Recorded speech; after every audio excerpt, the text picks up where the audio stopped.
Bonjour à tous, bienvenue dans ma cuisine et aujourd'hui j'ai envie de vous parler de l'automne. L'automne en Ayurveda est une saison dont ses qualités vont être sèches, froides, rugueux et donc pour notre corps, eh bien, il va y avoir aussi des impacts. Alors aujourd'hui on va partir sur une tisane réchauffante et réconfortante. Je ne vais pas vous donner les propriétés de chaque plante parce que vous les connaissez sûrement et bien sûr vous pouvez facilement trouver toutes leurs propriétés digestives, réchauffantes, réconfortantes. Et aujourd'hui je vais vous parler d'un point de vue ayurvédique. Dans cette tisane j'utilise du gingembre qui a des qualités qui sont chauffant-séchant, graines de fenouil qui sont refroidissantes lubrifiantes, la verveine citronnée refroidissante séchante, du romarin chauffant séchant, bâton de cannelle, chauffant lubrifiant, cardamome verte, chauffant lubrifiant, clou de girofle, chauffant séchant, graines de poivre long ou pipalis, chauffant séchant, et des racines de guimauve, une de mes plantes préférées, qui est refroidissant lubrifiant. Pourquoi je vous dis ces propriétés-là, ces qualités?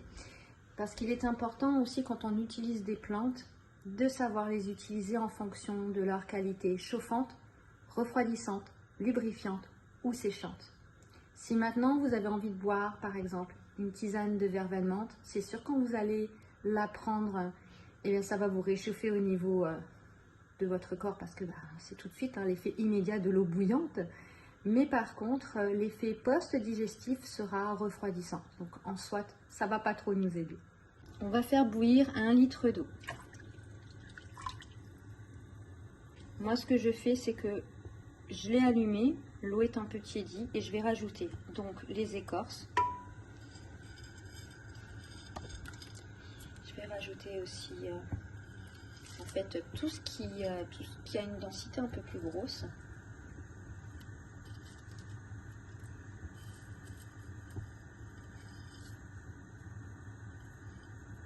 On couvre et on va laisser porter à ébullition et amener la préparation en décoction. Donc là, je rajoute les graines de fenouil.